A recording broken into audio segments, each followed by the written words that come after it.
Olá! Bem-vindos à nossa conversa de hoje. Vamos mergulhar fundo num conceito que, olha, tá mudando como grupos colaboram e decidem coisas na internet. As organizações autônomas descentralizadas, as DAOs.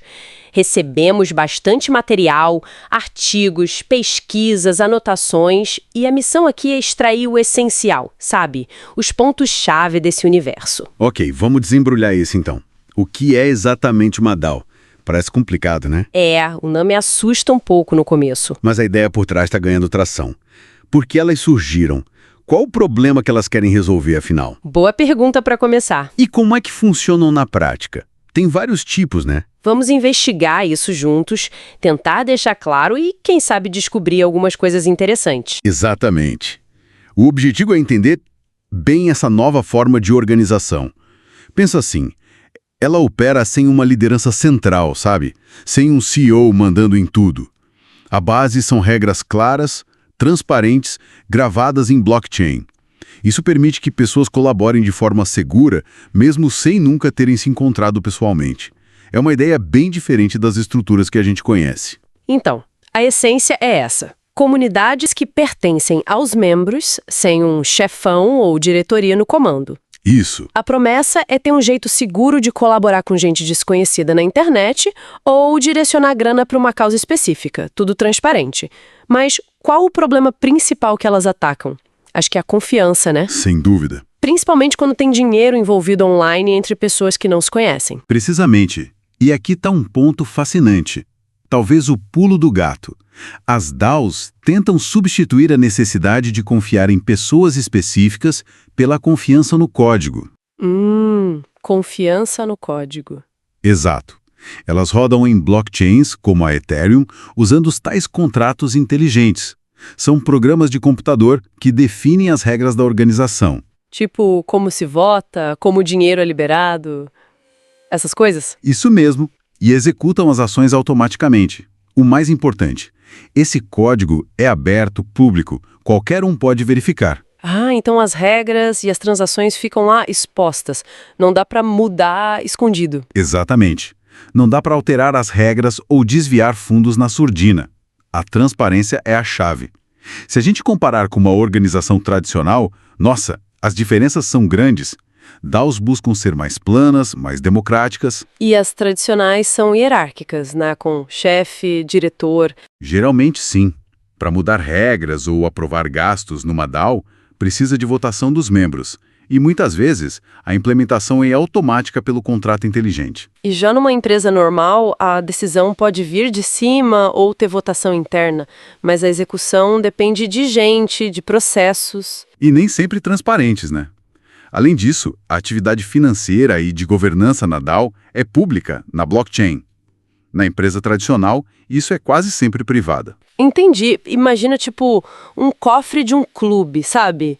Um cofre digital. Boa analogia. Que só abre e libera o dinheiro se a maioria dos sócios votar sim numa plataforma online que todo mundo vê. E as regras de como votar e gastar não podem ser mudadas por uma pessoa só depois que foram definidas. Perfeito. É mais ou menos essa a lógica das tesourarias incorporadas das DAOs. Ninguém bota a mão na grana sem a aprovação do grupo, seguindo o código. Mas aí fica a pergunta. A gente confia no código, mas quem escreveu esse código? Não estamos só mudando o foco da confiança, tipo, para os desenvolvedores que criaram tudo no começo? Ótima pergunta. E esse é um ponto crucial, sim. No início, a confiança é depositada nos desenvolvedores que criam os contratos inteligentes. Por isso que a transparência do código é tão importante. Auditorias independentes, a reputação de quem criou, tudo isso conta. Faz sentido. E com o tempo, especialmente se o contrato for imutável ou só puder ser mudado por votação da própria DAO, aí a confiança se desloca mais para o processo que foi estabelecido e menos para indivíduos específicos. A tesouraria controlada pelo contrato só libera fundos se as condições programadas forem cumpridas, como uma votação aprovada. Se alguém tentar burlar, a rede não deixa passar. O código vira tipo a constituição da organização. Certo.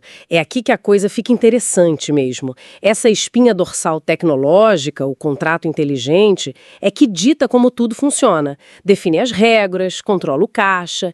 E a tal da imutabilidade na blockchain, tipo na Ethereum, é fundamental para isso funcionar. Fundamental. Uma vez que o contrato está lá, ativo na rede, ele opera como foi programado, a não ser que a própria comunidade vote para mudar, se isso estiver previsto, né? Exatamente. Ninguém consegue editar as regras sozinho para se dar bem. Qualquer coisa fora do script, a rede rejeita. Isso, na teoria, dispensa a necessidade de ter uma autoridade central para ficar fiscalizando e mandando executar as coisas. Sim, a ideia é essa. As decisões vêm do coletivo, por votação, e a parte financeira, pagamentos, transferências, é automatizada pelo contrato quando as propostas passam. É a promessa de automatizar a governança e a gestão do dinheiro com base no consenso. E sobre a Ethereum ter guiado a casa de tantas DAOs, tem alguns motivos para isso, técnicos e sociais. Queria entender isso melhor. Por que é Ethereum? Primeiro, a rede Ethereum já provou ser bem robusta e segura ao longo do tempo, né? Dá uma base confiável. Segundo, essa característica de imutabilidade dos contratos inteligentes. Uma vez lá, as regras da DAO ficam consistentes, a não ser que a própria comunidade mude via governança. Garante que o jogo não muda no meio do caminho. Exato. Terceiro, os contratos na Ethereum podem lidar com dinheiro diretamente, enviar e receber criptoativos sem precisar de banco, de intermediário. Isso simplifica muito a gestão da tesouraria. Prático. E por último, mas não menos importante, a cultura da comunidade Ethereum sempre foi muito colaborativa. Isso acelerou o desenvolvimento de ferramentas, padrões tipo os tokens ERC20 e boas práticas que facilitaram criar e operar DAOs. Entendi, o ambiente era favorável então. Exatamente. Tudo isso criou um terreno fértil para essa nova forma de organização florescer ali. Ok, entendi a base. As regras estão no código, o caixa é controlado por ele, a Ethereum dá a infraestrutura. Mas como as decisões do dia a dia são tomadas? Essa governança na prática, como rola? Votar é a chave, mas imagino que tenha modelos diferentes. Com certeza. Não é um modelo único para todas. Deve variar com o tamanho, o objetivo da DAO. Correto. A governança das DAOs tem várias camadas, vários modelos. Para lidar com muita gente, por exemplo, surgiu a ideia da delegação. Delegação? Como assim? É parecido com a nossa democracia representativa. Quem tem token de governança pode delegar o poder de voto para outros membros, os delegados. Tipo, eu passo meu voto para alguém que confio para votar por mim? Isso. Geralmente para alguém que se dedica mais a analisar as propostas. Ajuda a combater a apatia e concentra a análise em quem está mais engajado. O NS, que gerencia os nomes.Ether, usa esse sistema. Interessante. Que mais? Outro mecanismo comum é a execução automática de transações. Em muitas DAOs, principalmente as de protocolo, se uma proposta é aprovada com quórum e maioria, o próprio contrato inteligente executa a ação. Tipo liberar dinheiro ou mudar um parâmetro do sistema. Exatamente. A NausDAO funciona assim, embora tenha um detalhe. Os fundadores têm um poder de veto para casos extremos. Mostra que existem nuances, né? Sim, sempre tem os mais.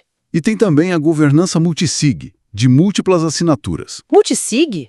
Já ouvi falar. Mesmo que a DAO tenha milhares de votantes, os fundos podem ficar numa carteira que precisa da assinatura de um grupo menor, tipo 5 a 20 pessoas. Geralmente membros ativos, confiáveis, muitas vezes com identidade pública conhecida. E esse grupo faz o quê? Depois que a comunidade vota e aprova um gasto, por exemplo, esse grupo executa a decisão assinando a transação na carteira multisig. É um meio termo, sabe? Tenta equilibrar a descentralização com agilidade e segurança. Mas esse modelo multisig não acaba criando um ponto de confiança de novo? Justo o que a DAO queria evitar? Excelente ponto. Quer dizer, se esse grupinho decidir não fazer o que a maioria votou, ou pior, agirem de má fé, o que a comunidade faz? É um debate quente na comunidade, viu?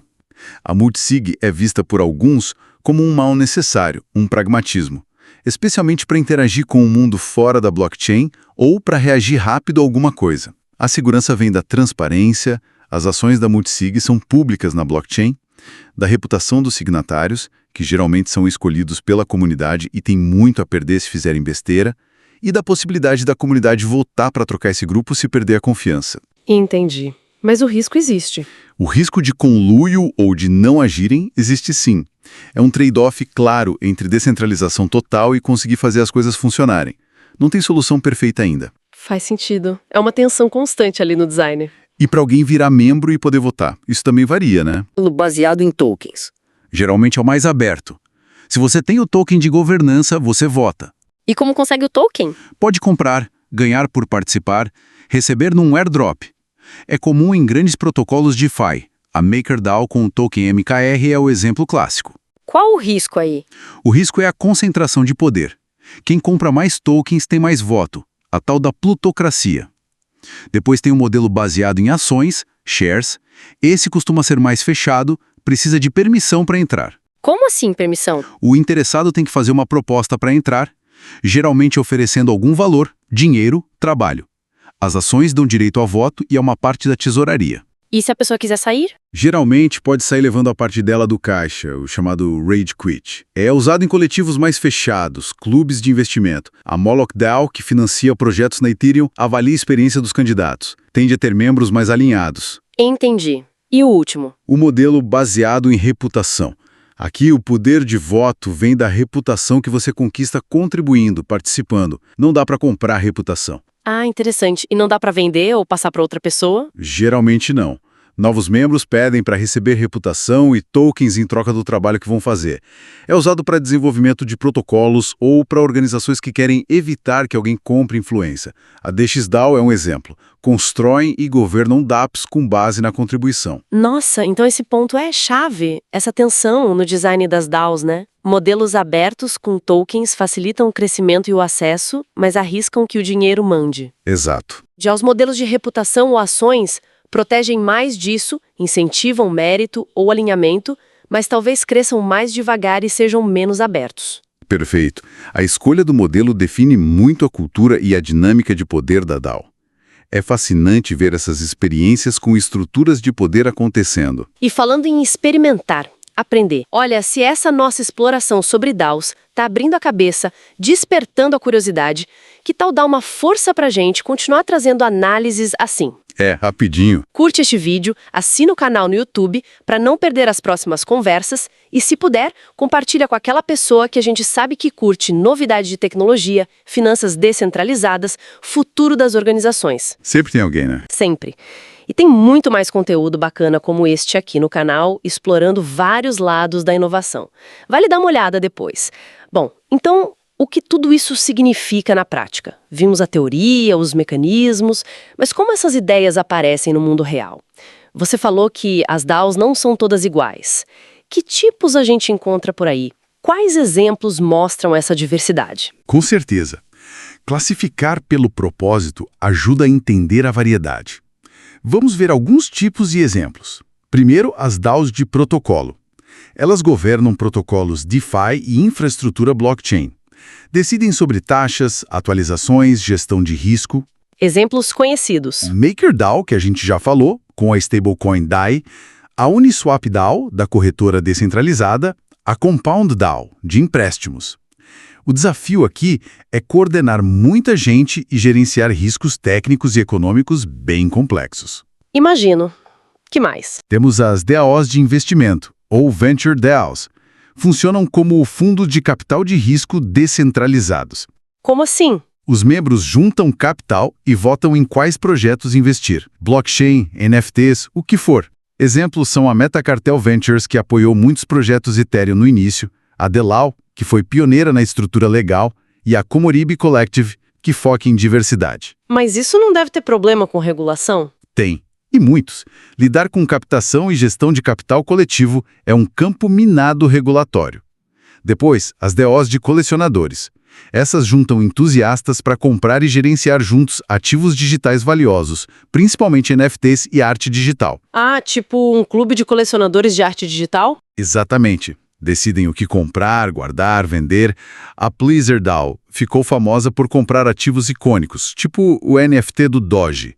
A Flamingo DAO foca em NFTs mais premium. Elas criam valor pela curadoria e às vezes até fracionam a propriedade dos ativos. Que legal! E tem mais tipos? Sim, as DAOs de mídia tentam descentralizar a criação, curadoria e o financiamento de conteúdo. A comunidade decide o que publicar, promove e recompensa os criadores, geralmente com tokens. Forefront DAO e Bankless DAO são exemplos nesse espaço. Temos as DAOs sociais. O foco aqui é conectar pessoas com interesses ou causas comuns. Arte, cultura, sustentabilidade. É mais sobre identidade e pertencimento do que sobre grana diretamente.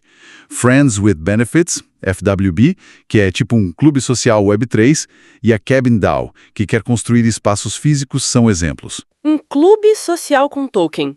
Interessante. E, por fim, as DAOs de serviços. Elas funcionam como cooperativas de trabalho ou agências digitais Web3. Juntam freelancers, desenvolvedores, designers para fazer projetos para a própria DAO ou para clientes externos. Ah, tipo uma agência de talentos descentralizadas? Isso. A Raid Guild, focada em Web3, e a Day.org, que até se registrou legalmente como uma LLC, são exemplos.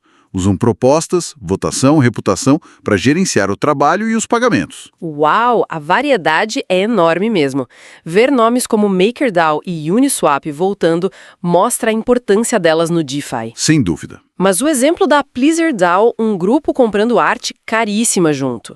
Ou a Cabin DAO tentando construir lugares físicos com governança digital. Isso mostra que vai muito além de finanças, né? Totalmente. E as DAOs de serviço, como a Raid Guild, parecendo cooperativas modernas, é outro ângulo bem legal. Exatamente.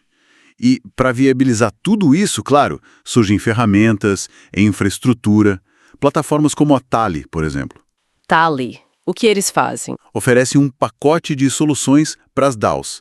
Ajudam a lançar tokens de governança, dão interfaces para criar propostas e votar na blockchain, gerenciam tesourarias, até implementam sistemas de staking. Staking, onde o pessoal trava os tokens para participar e ganhar recompensa. Isso. O fato de protocolos gigantes como Arbitrum, Uniswap e outros usarem ferramentas assim mostra como essa camada de software é vital para fazer as DAOs operarem e crescerem. Faz sentido, precisa de ferramenta para organizar tudo isso. Como a gente já comentou de leve, a parte legal está evoluindo. Lugares como Wyoming, Vermont, nos Estados Unidos, e as Ilhas Virgens Britânicas criaram leis específicas para dar um status jurídico para as DAOs, tipo uma LLC. Tentando dar uma cara legal para elas. Exato, para resolver problemas de contrato, responsabilidade, interação com o sistema tradicional. A CityDAO, usando a lei de Wyoming para comprar um terreno de verdade, é um exemplo concreto dessa ponte entre o digital e o físico legal sendo construída. É devagar, mas está acontecendo. Parece um cenário bem dinâmico, muita coisa acontecendo, mas como toda tecnologia nova, não deve ser só maravilha, né? Quais são as grandes dores, os desafios que as DAOs enfrentam hoje? O que ainda precisa melhorar para elas realmente decolarem? Ah, sim. A realidade é complexa e os desafios são grandes. Vários pontos aqui. Primeiro, participação e engajamento. A tal fadiga de governança é real. Manter os membros ativos, votando, especialmente em DAOs muito grandes, é difícil pra caramba. Por quê? Preguiça? Pode ser complexidade demais. A sensação de que o voto individual não muda nada, ou a concentração de poder nas baleias, quem tem muito token. Isso desmotiva o pequeno participante. Entendi. Próximo? Eficiência versus descentralização. Tomar decisão em grupo pode ser lento, e no mercado que muda toda hora, isso é um problema. Achar o equilíbrio certo entre ser descentralizado e conseguir agir rápido é um desafio constante. Por isso vemos testes com modelos híbridos. Segurança, imagino. Com certeza. Segurança. Contratos inteligentes podem ter bugs, podem ser hackeados. O caso da DAO, lá em 2016, é um fantasma que assombra até hoje. Auditorias rigorosas, programas de recompensa para quem acha falha, até seguros descentralizados ajudam. Mas o risco zero não existe. O caso da DAO foi um baque, né? Foi, e tem a incerteza legal e regulatória. Fora daqueles poucos lugares com leis específicas, o status legal das DAOs é uma névoa. Isso atrapalha para contratar gente, pagar imposto, definir quem é responsável se der problema. A falta de clareza jurídica é um freio importante. E escalar? Deve ser difícil. Muito. E escalabilidade da governança. Como gerenciar a participação e a decisão justa quando a DAO tem milhares, talvez milhões de membros? Precisa de ferramentas melhores, mas também de cultura e processos organizacionais mais maduros. E conflitos, gente a gente, né? Exatamente. Coordenação e conflitos. Alinhar interesses diversos e gerenciar brigas numa comunidade global, descentralizada, é complicado. Fóruns de discussão, mediação, ter uma constituição da DAO ajuda, mas coordenar de forma eficaz em larga escala ainda é um desafio enorme. Ufa! A lista de obstáculos é grande. Mostra que ainda estamos bem no comecinho dessa história toda. Com certeza, é um campo em construção. Mas apesar dessas dores de crescimento, o que realmente anima? Onde está o potencial que justifica tanto esforço, tanto investimento nesse modelo? Apesar das dificuldades, o potencial de transformação é o que move tudo isso. As oportunidades são imensas e apontam para mudanças bem significativas. Como o quê, por exemplo? Primeiro, novos modelos organizacionais. As DAOs são um laboratório para testar estruturas mais transparentes, mais participativas, menos hierárquicas que as empresas tradicionais. Permitem experimentar jeitos de organizar que são nativos da era digital, da colaboração em rede. Uma alternativa real às empresas como a gente conhece. Potencialmente sim, ou pelo menos influenciá-las. Segundo, inovação em governança. Cada DAO é um experimento em tempo real.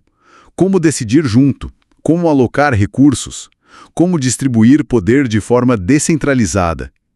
A gente está aprendendo muito sobre o que funciona ou não em cada situação. Terceiro, engajamento comunitário profundo.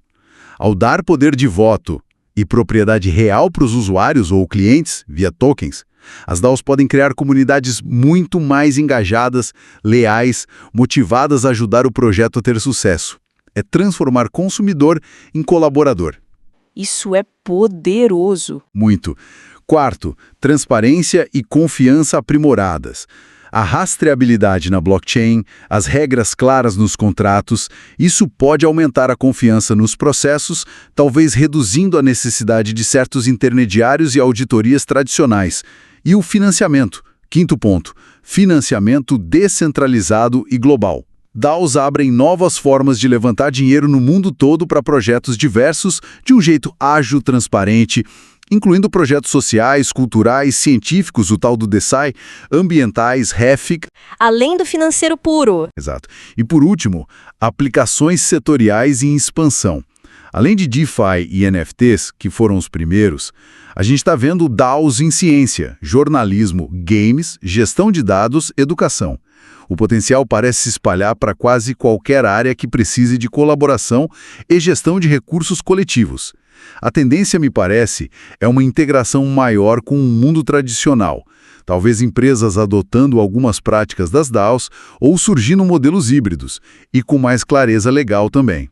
Elas são vistas como um pilar importante para a visão da Web3, de uma internet mais aberta, mais resiliente e centrada na comunidade. Que jornada! Cobrimos muita coisa nessa nossa análise sobre organizações autônomas descentralizadas. Foi denso, né? Foi! Desde a ideia básica de comunidades autogeridas, passando pela tecnologia dos contratos inteligentes e blockchain, explorando os vários modelos de governança e os tipos de DAOs, até chegar nos desafios de hoje e no potencial enorme que elas carregam. Foi uma imersão e tanto, mas acho que clareou bastante coisa. Que bom! Esperamos que essa conversa tenha ajudado a organizar as ideias sobre esse componente tão chave da Web3. E para continuar a reflexão, fica uma provocação. Manda. Se os princípios das DAOs, propriedade dividida, governança transparente, decisão coletiva com regras verificáveis, se mostrarem eficazes nesses contextos digitais, até que ponto eles poderiam inspirar mudanças na forma como a gente pensa colaboração, propriedade e gestão de recursos nas nossas organizações tradicionais, nas nossas comunidades locais, talvez até na política? Qual é o aspecto mais fundamental das estruturas de hoje que o modelo DAO realmente desafia? Boas perguntas para a gente ficar pensando. Fica aí, para matutar. Com certeza. Olha, agradecemos demais a companhia de todo mundo nessa jornada de conhecimento. Esperamos que essa análise detalhada tenha sido útil, tenha instigado. E claro, não esquece, se curtiu essa exploração, dá uma olhada nos outros vídeos aqui no canal, tem muita análise bacana sobre tecnologia, inovação, futuro digital. Confere lá. Deixa o like neste vídeo, compartilha com quem se interessa pelo tema e o mais importante, assina o canal no YouTube para receber notificação das nossas próximas conversas. O apoio de vocês é fundamental para a gente continuar. Valeu, pessoal. Valeu e até a próxima!